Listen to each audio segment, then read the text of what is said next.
In just 9 days, one of you guys will own this car. This is my 2004 STI that I have been building over the last few weeks, and it's going home to one of you. You only have 9 days left to get in. If you want it, hit the site. $3 spent is one entry.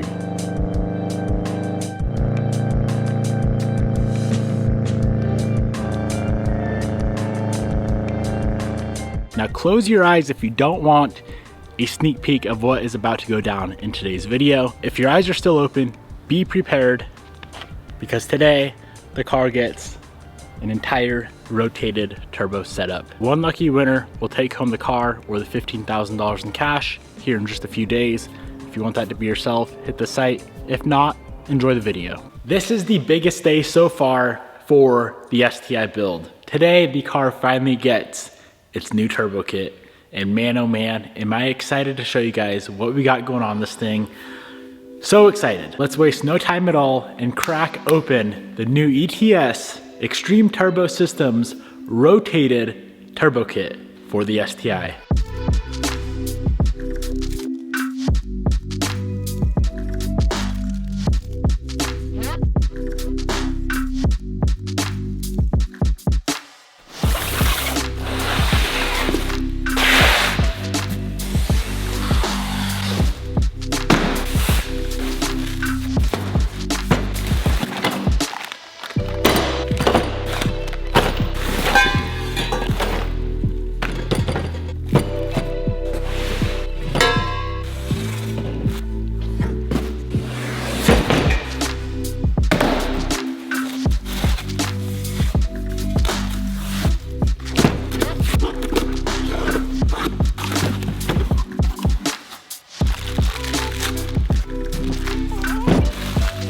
This here is everything to go ahead and take the turbo from the factory location, which sits right about here, and put it right up top, making the priority of everything better, meaning everything flows much better. But maybe equally as important, if not more important, it makes this engine bay look absolutely killer with a rotated turbo setup. Let's run through what we got real quick.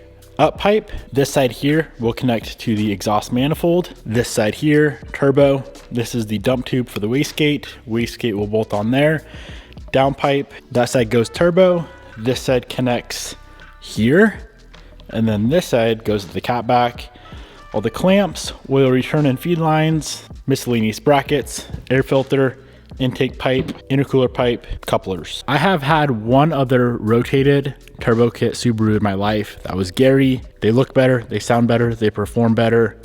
Expensive, but worth it. So we have the rotated turbo setup, but what about the turbo? Well, friends, I'm excited to announce we are running the new and improved CTR 4X from Comp Turbo on this build. Let's go ahead, get this thing opened up and run through all the details.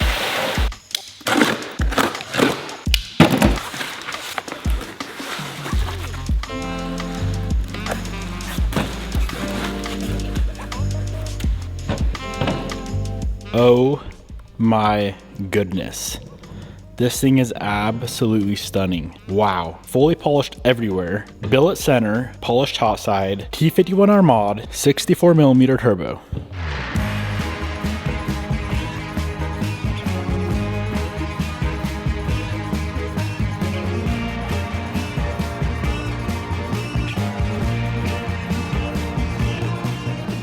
So this unit is from Comp Turbo. I have ran a Comp Turbo one other time in my life, two of them on the NSX build. So far, I love everything about them. Made in the USA, some of the best customer service I've ever experienced. And this may not be a big deal to some of you guys if you don't care about aesthetics and looks and all that jazz of your engine bay. But one of the biggest deals to me is their center cartridge. 99% of turbo manufacturers run just a steel, bare steel center cartridge, and it looks good when it's new, but the very second you get water on the center cartridge, it turns to absolute poop. Literal poop. A billet aluminum center cartridge is never going to look like that. And for me, that's a big deal. Now here's the only thing. I've never actually tuned on a Comp Turbo. This turbo that's going on the STI is a 6467 CTRX. Of course, ball bearing turbo. It's very, very comparable to a 6466 from Precision, which I have ran a billion times. So the only question mark I have in my head about the Comp Turbo is how is it gonna perform versus say a Precision, a Garrett, or any of the other mainstream turbos. I'm very, very curious to see. Nonetheless, you cannot tell me that this thing is the most beautiful turbo you've ever seen in your life.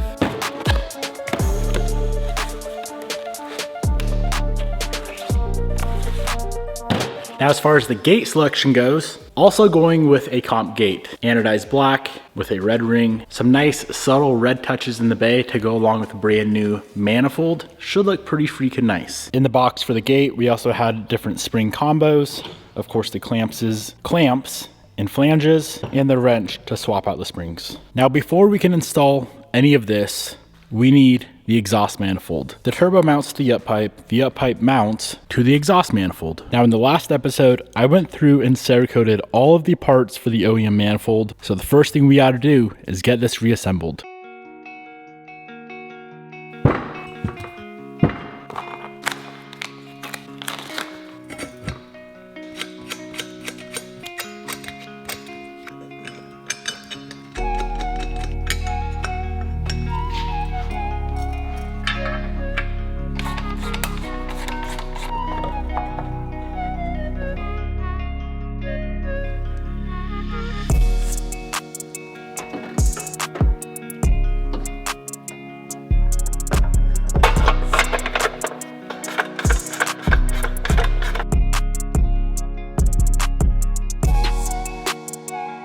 Now that right there is one good looking underside of an engine bay. Rest of the car, she needs a little bit of cleansing, but right there, dude, that pan with the Cerakoted manifold, oof, that is clean. With the exhaust manifold on, we're simply gonna move up the ladder, up the chain. Next up is going to be the up pipe. This side bolts to the manifold, that side goes to turbo. There's a little bracket right here that'll mount over to the transmission. And when the up pipe is on, before the turbo goes on, we have to get this wastegate on and the wastegate dump tube installed before the turbo goes on. Otherwise, it's a complete pain in the butt.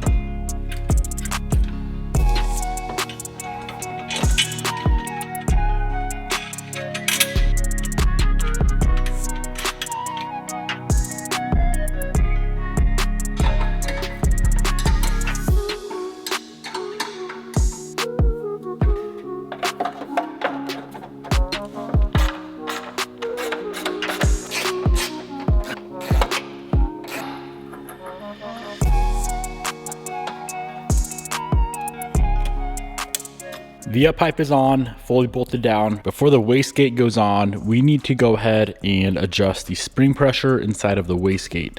Now the wastegate's gonna sit back there on that flange, and swapping out the spring while the gate's installed on the car is a bit of a pain. Let's talk different gate pressures real quick. Different wastegate spring pressures. So here we have a few different spring pressures. If we were to put, say, a 10-pound spring in the wastegate, when we're running a 3-port controller, you can typically achieve around double, sometimes a little bit more than double of the spring pressure in your wastegate. So if we have a 10-pound spring maxed out, we could hit about 20 pounds of boost, maybe a little bit more on this car. Lowest amount of boost being 10 PSI. I want a 14 to 15 pound spring in the gate. Again, double of that being around 30 PSI of boost we could run on this car. That's a lot of boost. If we were to run 30 pounds of boost, it would make an insane amount of power. And again, lowest amount of boost being, say, 14 PSI, if that's the spring that we have in there. So let's go ahead and pull that gate apart. I don't know what spring is in there currently, but I want a 14 to 15 pound spring in there before it goes on the car.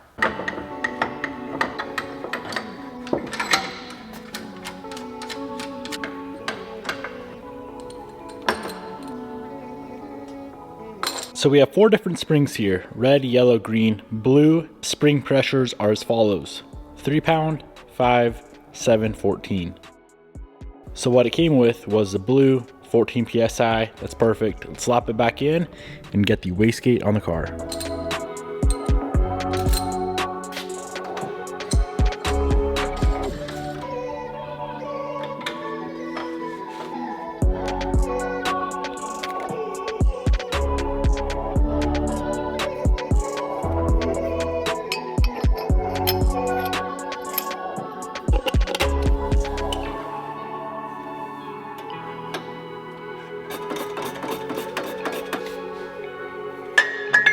Looking underneath the car, the gate and dump tube should look something like this. There is a mounting tab. Now that mounting tab will mount over on the downpipe itself, which to get the downpipe on, we will need the turbo. So let's go ahead and toss that guy on. I will need to build the 10AN oil return line, not a big deal. And then it's on to the downpipe.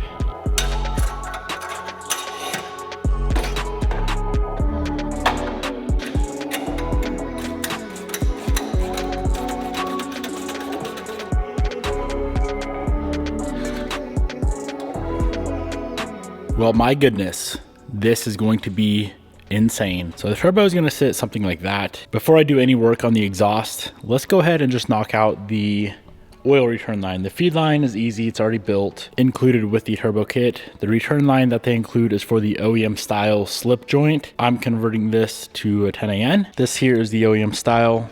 It works great. The turbo we're running, the comp turbo, just isn't set up for that style of flange.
Turbo is fully plumbed, oil, return and feed. This guy is only cooled by oil, no coolant runs to it like the factory turbo does. Now some of the comp turbos, for example, the turbos on the NSX, those are grease. There's no lines that run to them whatsoever. Nonetheless, let's move on to the downpipe. As of right now, everything with the turbo is loose. The hot side, the cartridge, the compressor, uppipe to turbo flange, all that is loose until we get the downpipe on, and then we can go through, tighten everything up.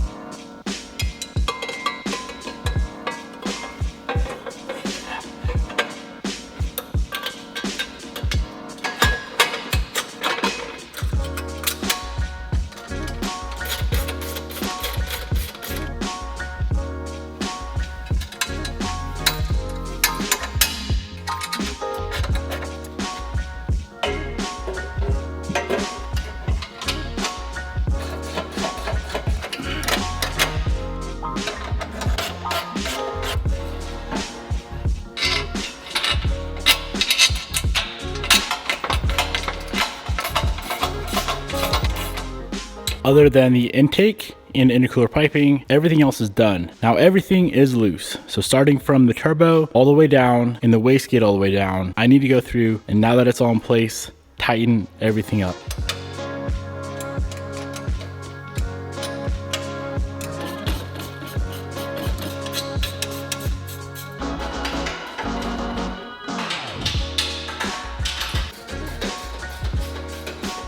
Two final things to finish up with the turbo kit install. We have the intake pipe with the filter and then the intercooler pipe, which to get this fully installed, we will need a front mount intercooler.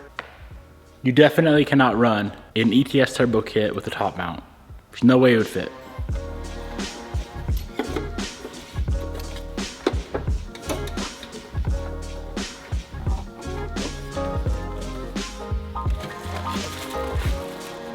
And that right there is a full ETS turbo kit install with the comp 64, 67, T51R mod, fully polished. I cannot get over how good that turbo looks. Let's see how this bay truly will look. Let's set on that beautiful refreshed intake manifold.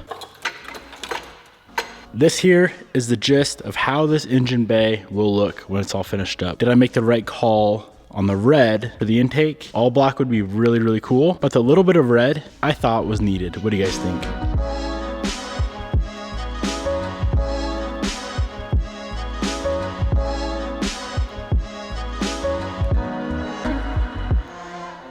Now what do we need for the first start on this thing? We need the whole cold side of the turbo, the intercooler, all the intercooler piping. We need a fuel system. We need fluids. We need a tune. That's about it. Another day or two of work, and this thing will be running with a fully built, closed deck, forged, billion-dollar engine, full ETS turbo kit, T51R mod, external gate. This thing's gonna be sick. I hope whoever wins this car is going to enjoy it as much as I would.